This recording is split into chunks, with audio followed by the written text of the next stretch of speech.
Welcome to Change the Narrative. I'm your host, JD Fuller. I'm Susie Younger, an African-American licensed psychotherapist. I'm also a licensed therapist. We talk about the isms. We talk about the phobias, anything that marginalizes and oppresses. As a white woman, I ask the questions white people are too afraid to ask. Everything we are not and everything we are is because of fear. Through a mental health lens, Susie and I will have difficult conversations with celebrity guests, political activists, and everyone in between. Our mind will tell us whatever we want to believe, but the truth lives in the body, and that's where change occurs. Are you ready to change the narrative? We are so excited for our next guest. Erin Jones is an activist who uses her personal story to help move others towards racial healing. She's been honored at the highest levels for her roles in education. She is a self-proclaimed tall Black woman with an afro, and she's a daughter, a mother, a partner, an athlete, a musician, an author. We'll talk about your new book, and a lover of fashion. As she says, don't ever judge a book by its cover. Welcome, Erin Jones. Thank you so much. I need to have you come do my intro wherever I go. That was the best intro. No, she's literally the best at it. I don't even try it. Thank you. My one thing. Stop it. Erin, first of all, I want to go on record as saying your fro gives me life. I breathe it in every time I see it. It's absolutely just a wonderful part of your being. And it's great to officially meet you. And once again, thank you for being so flexible. Of course, that's what life's about. Yes, timing. Yes, I appreciate it. Yeah. So first question is, I got to know, what was it like being raised in Minnesota and being you? First of all, well, you were born in Minnesota and adopted and raised in the Netherlands, which is even more perplexing. So tell us about that. The thing is that, a year and a half ago, it wouldn't have mattered so much to people.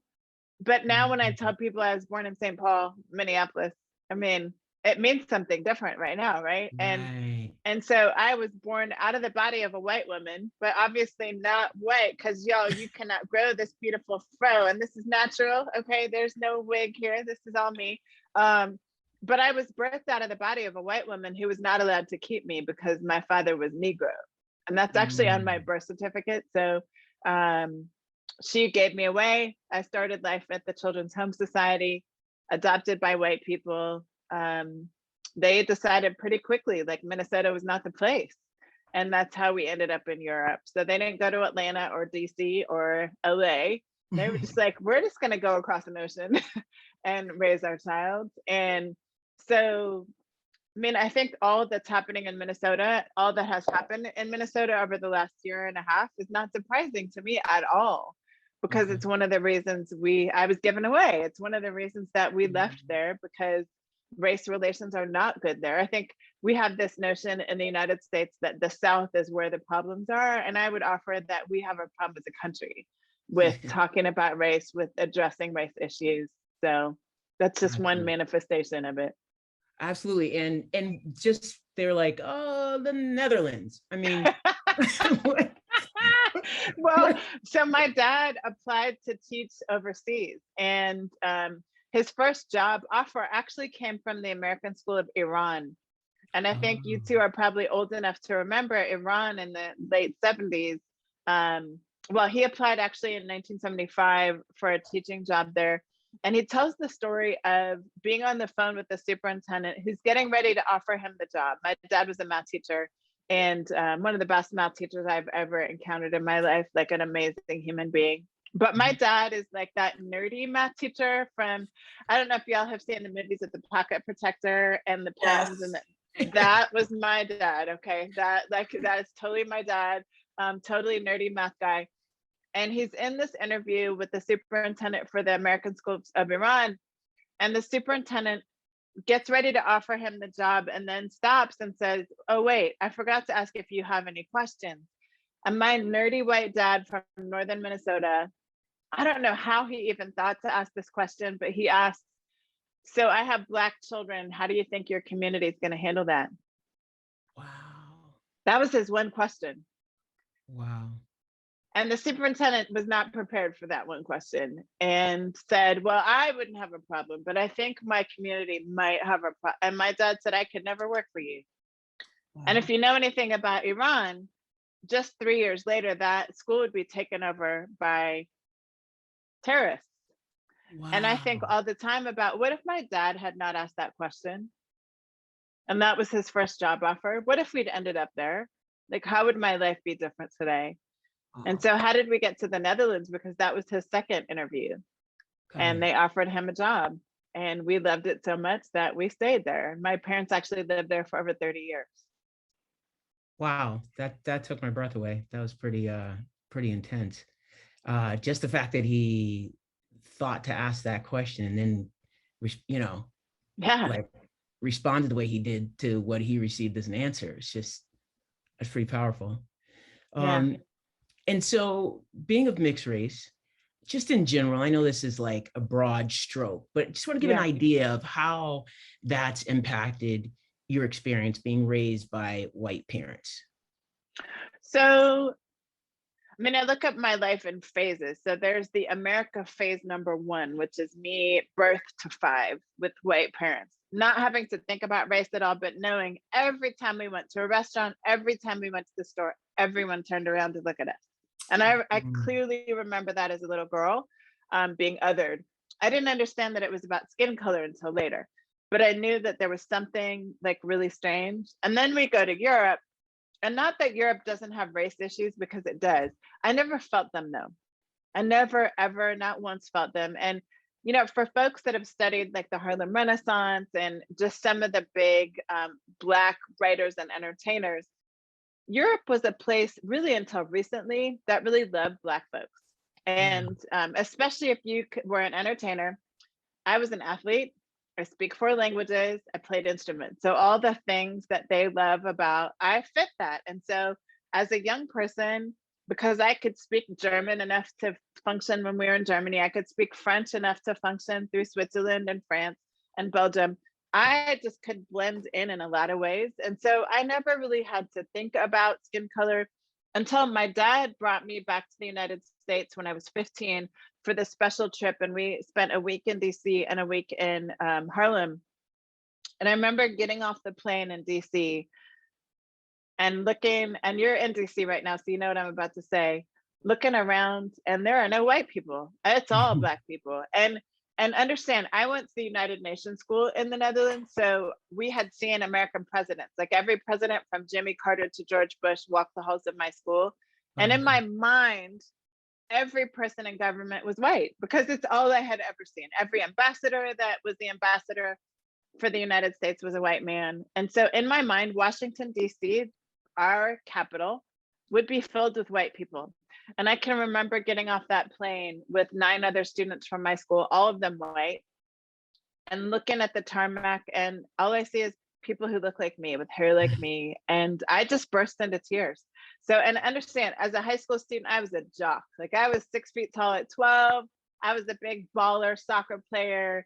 And I am in tears when I see all these Black people, and I don't even know how to function. And my dad is already into the airport. He comes back out because I'm not with him. And he's like, honey, what, did you fall? Like, what's going on with you? And I said, Dad, you never told me there were so many people who look like me. And he said, honey, I'm from northern Minnesota. I didn't know there were this many Black people. I mean, he really legitimately didn't know. And this is before the internet. So like my dad's experience with America is Minnesota. And, so he just didn't know to tell me. And ironically, that week, we were going to spend a week in DC with several schools from the United States. And one of the schools happened to be an all-Black school from South Carolina. And I'll never forget, we get off the bus at the hotel, and my dad goes in to check us in, and he comes back out, and he's all giddy. And my dad is not an emotional person, so I know something's going on. And he's like, honey, oh my gosh, there's an all-Black school here, and I made sure I got you a room with these 2 Black girls. So you're going to be staying. And again, my dad thinking about this stuff. Like, I don't know how he understood, but he knew. And so I bring my stuff to my room, and I'm so excited. There are Black girls in my room. And I run in and I'm like, hi, my name is Erin Adamson, and I'm from the Hague, the Netherlands. And these girls look at me like, who is this? She is like an alien from another planet. Like, what the heck? And they just kind of stutter a little bit, and then we introduce each other. Now, meanwhile, there's a white girl from my school that's with me too. I could not tell you today who that was because she just suddenly disappeared. She vanished. I could not tell you who roomed with me from my school. I'm sure she was super uncomfortable, but I end up in a room with these two Black girls, and what they could have done, which I have seen happen to many biracial kids for my 30-year teaching career, they could have just written me off and said, she is not like us. We don't want to have anything to do with her. But no, they did the opposite. They brought me into their community. And those Black girls took me out with them to every event that they did with their school. So I hung out with all the Black kids that week, and they took me shopping, and I got Black girl clothes. I don't even know what that meant, but I got to dress like the Black girls, and we don't have malls in Europe. So I got to go to a mall in DC and go shopping with them. And then I'll never forget this, the electric slide was the biggest dance at the time, and they taught me how to do the electric slide. And I love to dance, but like to have a dance like that, I'm just like, I have found my people. I have found my people. But then, I had to go back to Europe. Right. Forget that. I'll never forget that Saturday when their bus came to pick them up and drive them away. And I was inconsolable. Oh. I was absolutely inconsolable because I knew this is pre-internet. I mean, you can give me your address, I can write you letters, but letters take like 3 weeks to get to people in America. We're not going to stay friends. And I knew I was leaving a piece of me in America. And I remember getting back to Holland, and we landed in the airport, and my mom had been my best friend my whole life. And I don't know what to say to her, but I know she's not enough anymore. Mm. And imagine being 15 and knowing that your mom is not enough anymore. And I'm devastated. I don't know how to communicate that. So I just tell my mom I'm tired. I don't want to talk. And we don't talk for 2 weeks. I'd come home from school every day for the next 2 weeks, just go straight to my room and cry. Like I didn't do any homework. I was just depressed. And one day, Friday, my parents get home from school. They're both teachers, and they announced to me, hey, we're going away for the weekend. Usually we got a babysitter, no babysitter. They didn't explain to us where they were going. I have a little brother too. And they just went away. And I stayed in bed the entire weekend. And they came home on a Sunday night. And I'll never forget, Mom knocks on my door and she opens it up and it's dark. I've just been in this dark bedroom all weekend. And she has a box. And they had gone to every American bookstore all across Western Europe, and they bought me every book by a Black author, every video about Black history, every video they could find about Blackness with Black actors. And my mom showed up in my bedroom that Sunday night, and she said, I'm sorry, we should have done this for you a long time ago. Will you ever forgive us? I know I'm not enough. I didn't even have to tell her. She knew. I know I'm not enough, but here's what I will promise you. I will read every book. I will watch every video. And I know that you're going to leave me someday and go back to America. And she was absolutely right. I left her and came to America and never went back. So when people are listening and they ask about cross-racial adoption, this is the lesson we want them to hear. Mm-hmm. For me, it's not about don't adopt children of color. Absolutely. It's about understand what it means to adopt children of color. And you led them. That's just powerful that you led your parents where they needed to go. That's a lot. Well done. And they're courageous too. Yeah. I think about my parents now, and I mean, back in the 70s, there were no organizations training up white parents to raise Black children. There were no YouTube videos to show parents how to do this thing. Right? They had to learn as they went. They had to learn how to do my hair without YouTube and without books and without support. And so I just want to honor my parents too. Like they have done the most to make sure they show up for me. They continue. I'm 50 now and they still show up for me, and they're still my biggest fans and champions. And my mom reads every book on Black history. She reads every social justice article she can find. Hey, Erin, have you seen this one yet? So they're still doing their work today. Yeah, I mean, definitely, respect for them not folding into the fragility and, forcing you into a box that you didn't fit in. and them expanding it to create space that it's likely you have to fight for the rest of your life. So yeah, absolute respect. Yeah. You kind of answered this, but I'd like you to elaborate a little bit. Talk about how the different parts of your identity, you know, all that were mentioned in the intro, how they informed parts of yourself, you know? So like the way I like to think of it is that there's different parts of ourselves. And which part of you took the lead in the integration process? Because clearly you seem, you know, very well integrated. So how did that happen?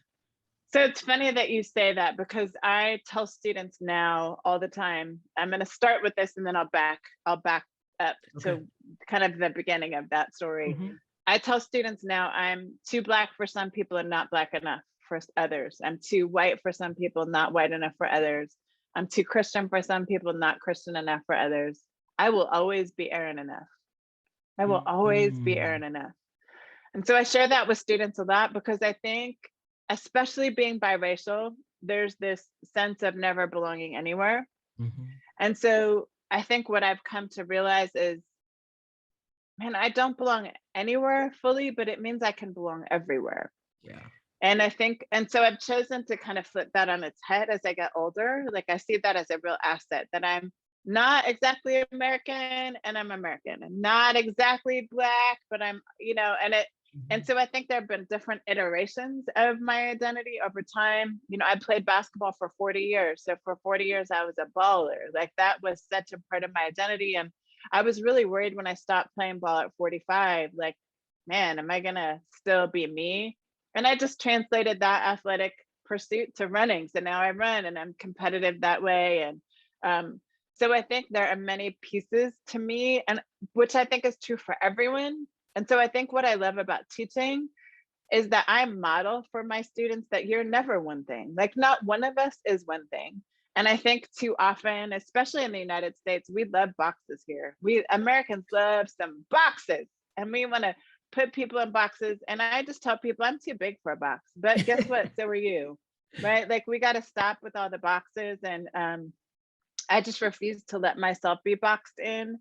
But I think when I came to the States as an 18-year-old, it was really hard to not allow myself to be forced in it, because people were constantly like, you get that checklist, which in Europe we don't do, but you get the checklist, like pick one race in 1989, pick one, and it was capital O-N-E, pick one race. And I remember like I'm almost in tears trying to fill out this stupid form at college as my white mom was standing next to me. And my mom connected what was going on. And she said, honey, just put Black. I know you love me. Just put Black. I know you love me.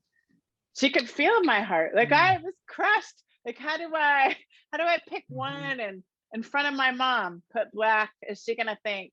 And so there was a time for me where I picked Black, but I didn't even really know what that meant.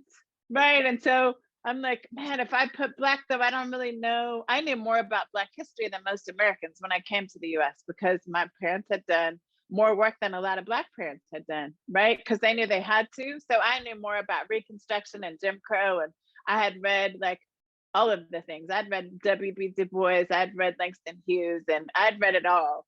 But I didn't understand what it meant to be Black though.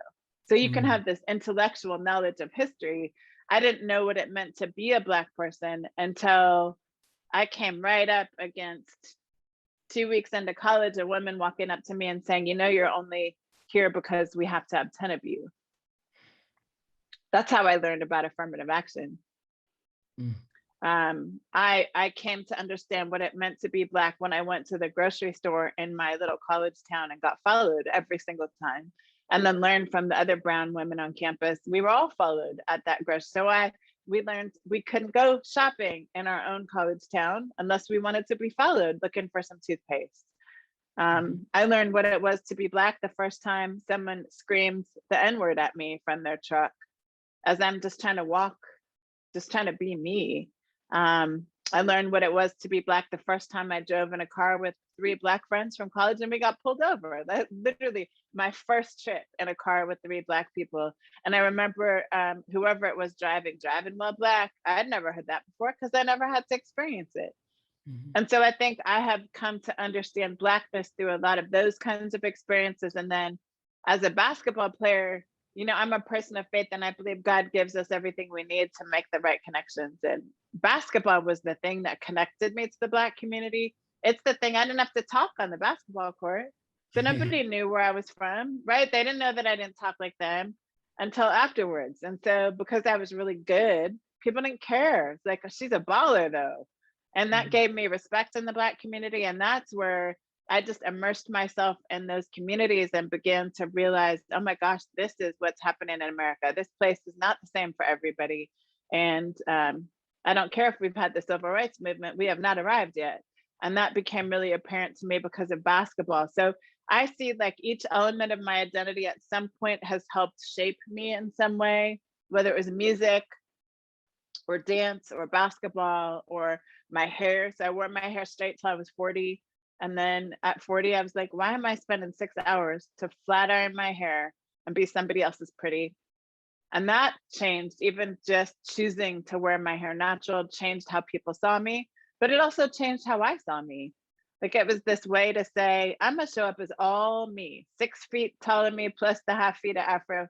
Like I am just all of me, and either you like me or you don't, but I'm just gonna do me. And me is gonna be different than other people. And I just became fine with that over time. That's a great answer. Thank you. I really appreciate the detail and how they speak to each other, the parts of yourself, and some have taken the lead, when necessary. I think that's an awesome answer. Talk to me about colorism. Just say something about it. Wow, so much in colorism. Being light-skinned, I mean, the reality is there are plenty of Black folks that have 2 Black parents who are as light as me. And, one of the things that I found right away, just the hate within our own community around skin tones and lighter being better and long. You have the good hair. Like if I hear that one more time, we got to stop it. But I also get where it comes from, right? Like, because I've studied history, like I understand the house and the field and all that stuff. And so, but I also understand the privilege that I have, not only being light skinned, but having been raised by white people in Europe. What I tell people all the time when I do training in equity is privilege in itself is not bad. It's what you choose to use privilege for. And so for me, I am aware of so many of the privileges I have, and I leverage those. And when I show up in a white space, I am still a Black woman. That's, right. Erin, that's why I have a hard time calling it privilege, because the minute you are in a white space, it's not privilege. Privilege exists all the time. Yeah. Right. Privilege exists all the time. Mm-hmm. But you have some access maybe that some people don't have, but you don't have privilege because you're in a white space. They'll shut that down pretty quickly. So I understand what you're saying, but I just like to make that distinction. But I appreciate that. And I appreciate your understanding of it. And look, the thing about the history of racism, white supremacy is that the greatest tool is teaching us to hate our images of ourselves. Absolutely. Absolutely. That's what we've been combating forever. Yep. So it's helpful that you understand it and you present something different to people you teach. Like that's really helpful.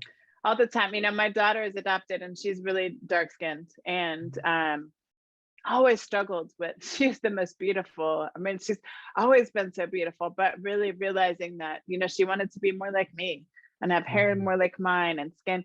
Now she's just coming into herself. So it's fun to watch her at 25, like finally embrace. And your dark skin is so incredibly beautiful. It's flawless. Just own who you are, whatever size you are, whatever skin texture you have, like own who you are and believe that the packaging you're in is the one that you're supposed to be in. And that in itself is enough.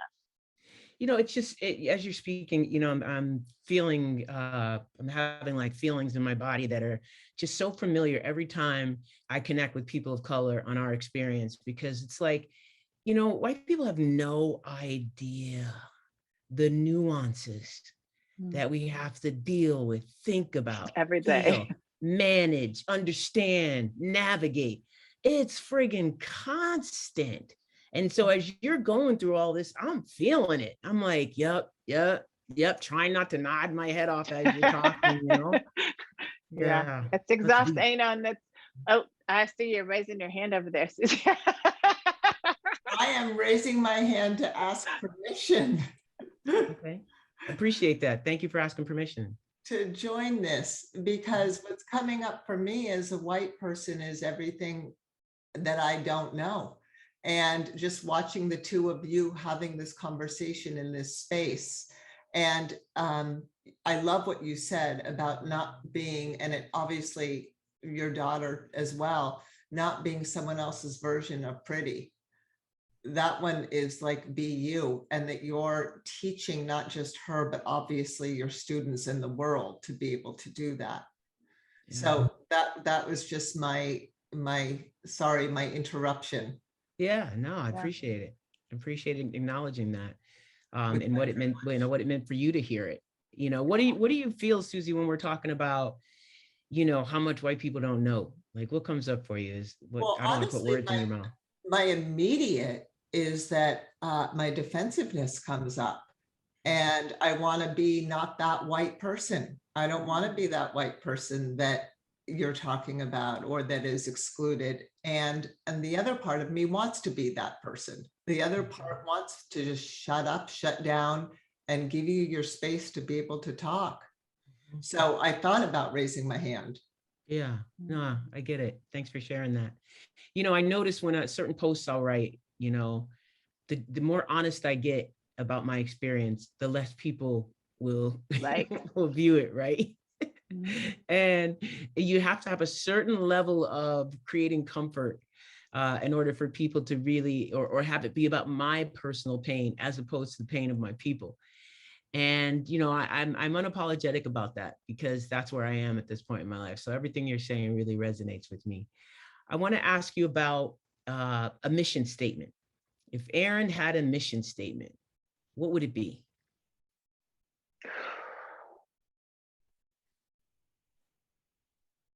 I want to create brave spaces where people can become their best version of themselves.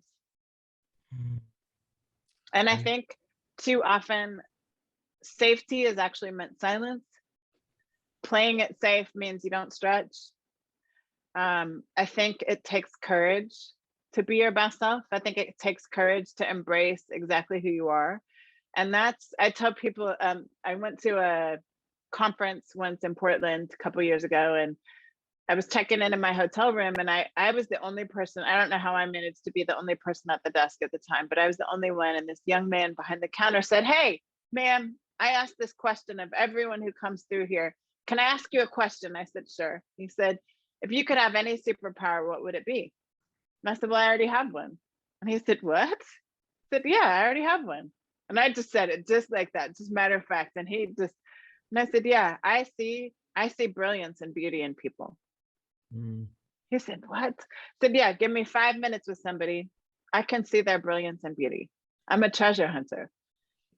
And that's really, I want to be a mirror to reflect back the beauty and brilliance in people, whether it's young people or older people. That's what my mission in the world is. I want us to become the best version of ourselves possible. Well, I can tell your students are very blessed to have that mirror. I feel blessed by them. As well, it is a mutual, right? Mutual exchange and experience. And so it's a mutual blessing. I hear you. So what is the key to your individual and relational success? What do we need to know?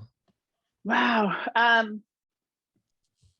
Thinking about what my husband would say. So we've been married for 28 years last week. And I think he would say, I'm 100% present in the moment.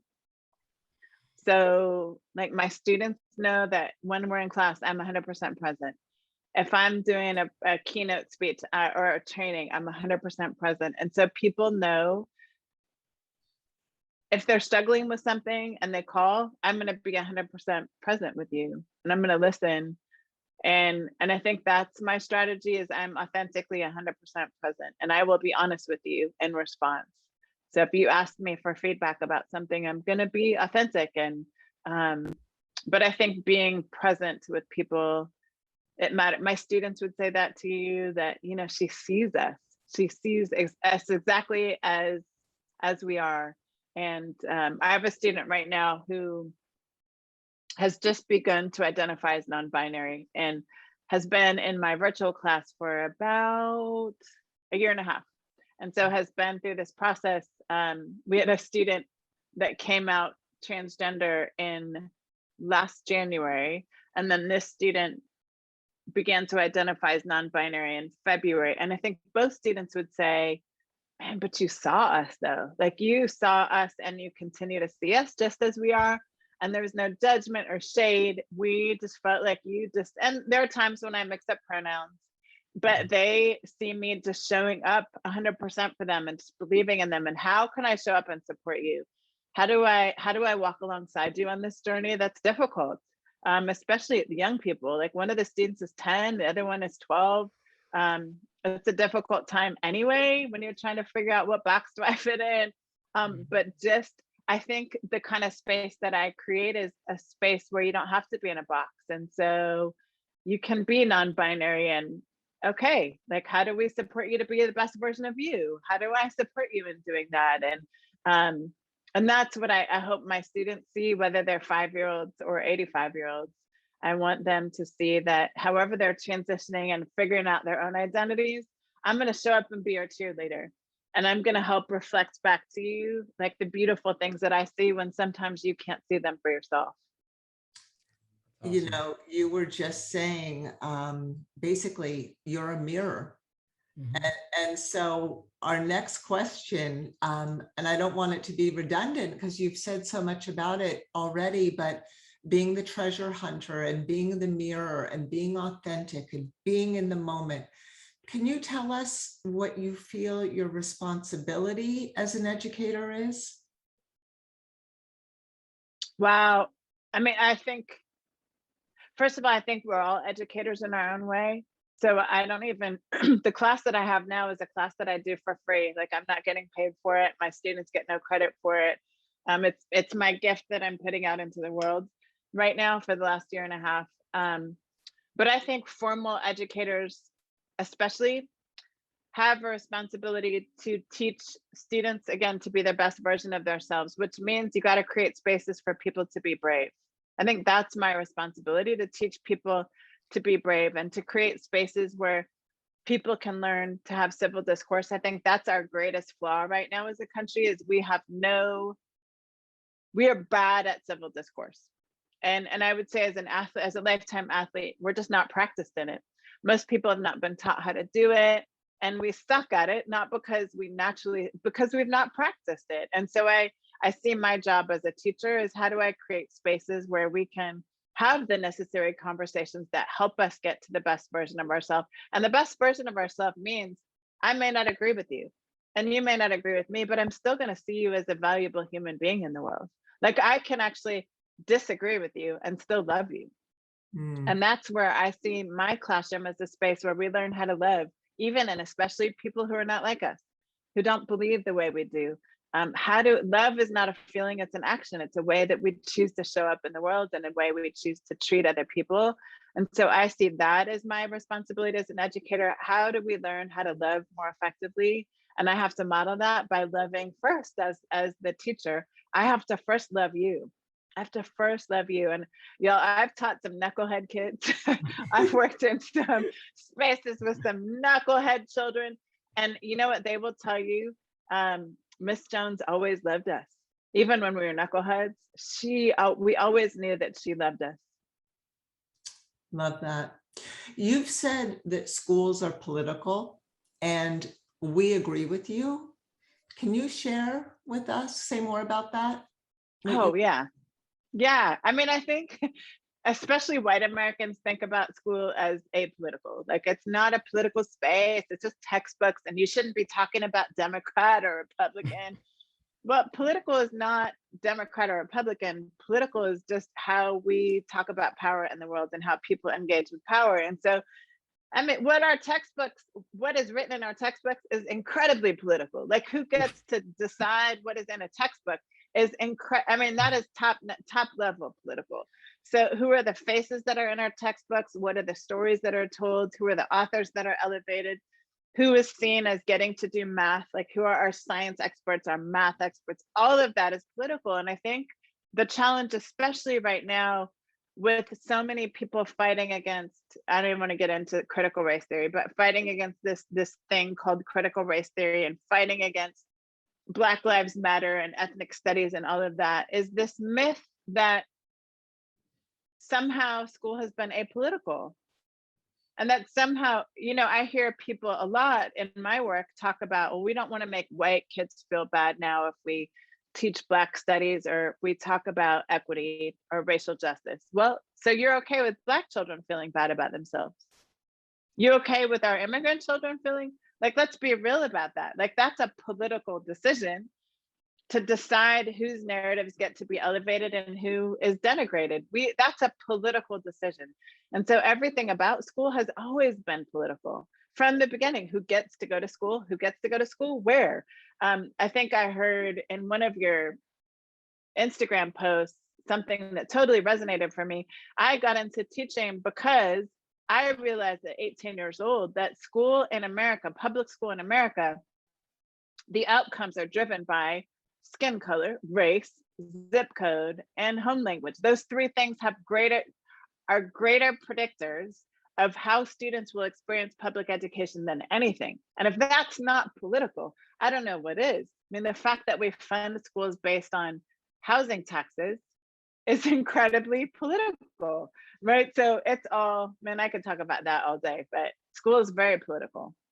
Yeah, well, and speaking of politics, what was it like for you to delve into politics? I will never do that again. Not ever. So, I mean, I was the first Black woman in my state to run for any statewide office. Nobody has ever tried since me. And had I known what 2016 was going to look like, right? Like, think about this.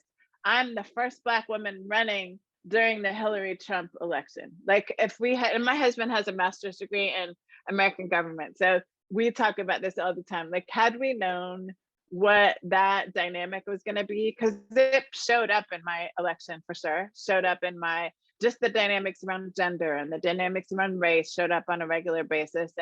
And that part of it sucked. And for that reason, like, I would never do it again. And I know that having run, it introduced me to all the power players. So I know all the big dogs now across our state, Republican, Democrat, independent, at every level, like statewide, local. I could get on the phone with almost any mayor in our state at this point. And so here's what I know. I don't regret having run because it opened doors. I can leverage that now. Back to something JD said earlier, I have access now in places that I wouldn't have access had I not run. And so I have used that access to connect my students to opportunity. You know, if I hear about people who've lost their housing, I can call a mayor and say, hey, I got a girlfriend who just lost her house. I need you to figure this out because there's some racial dynamics here that at play. And I could go to the newspaper, but I'd rather you just figure it out. And so I've been able to use that experience to really connect people to opportunity. But then also that experience has allowed me to push both parties to say, you know what, neither one of y'all are clean when it comes to race and racism. And so I have really been able to hold both parties to account on issues of race and equity. And, but it's another reason I won't run again, because I think neither party's clean and neither party cares about and people like me about our flourishing. And that is, if I learned nothing else in the process, it was that. Is any of that in the new book, Bridges to Heal? And did it open a door for you to be able to write this book? Tell us about the book. Absolutely. So yeah, the book, Bridges to Heal. I'm so nice. excited. You see the afro? See the afro there? Yeah. We had to have that, and the earrings. I am known for afro and earrings. But the book, man, the book was birthed out of really 50 years of life. So it is it's not an autobiography, but it's autobiographical. So I use stories from my entire 50 years of life to really challenge people to think about what is it going to take for us to heal ourselves? Us as in us, but also US, the United States of America. And I think being involved in politics really allowed me to see this much broader, especially when you run statewide. You get to see things from this much broader perspective. And I realized in 2016, but I'll say the last year, watching the presidential election of last year, just the grossness of that, and January 6th is really what motivated me to write this book. So I was crazy busy and just said, I can't not write a book. Like, I have to write, even though I am crazy busy right now, busier than I've ever been professionally. I have to get this book out of me.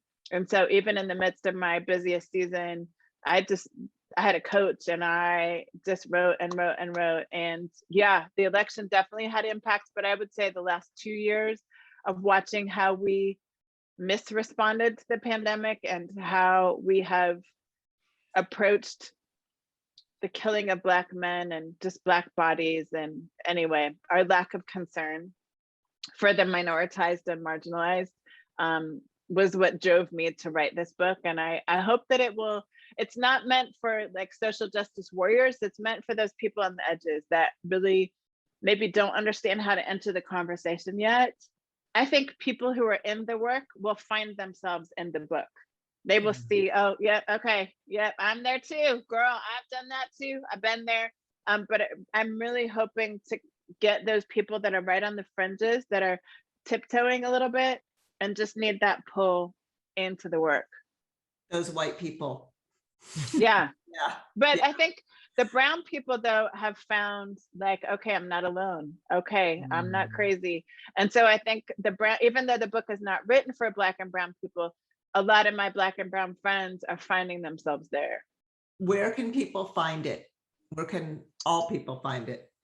All people can find it on Amazon. I don't love Amazon, y'all. So I wish it was somewhere else. But, you know, when you're on a shoestring budget and you don't have lots of connections in that regard, it's on Amazon. And then if people are in Washington State or in California, I'm doing book release events so people can come get it from me. And then I do a lot of work in California. So as I go to California, I'm just going to bring my own copies with me. Awesome. Thank you so much for coming. I'm going to sign off and give it back to JD, but thank you so much for this conversation. Thank you. Erin, hold the book up again, please, and tell people where they can find you. Bridges to Heal Us is the name of the book, and I am on Instagram at Erin in 2016. I'm on Twitter at Erin Jones in 2016. Of course, 2016 is the year I ran for public office, so that's where that comes from. If you try to friend me on Facebook, I have 5,000 friends. I didn't know that Facebook had a max, but I do have 2 public pages on Facebook. Erin Jones 2016 is where I talk about what I'm thinking. And Erin Jones Dreams is where I share resources for educators and parents who are interested in understanding this equity work better and talking about racial justice. So I want to thank you, but I also want to thank you for just agreeing so quickly to come and talk about you, because you caught my attention right away. And I was like, oh, she's got to come on for sure.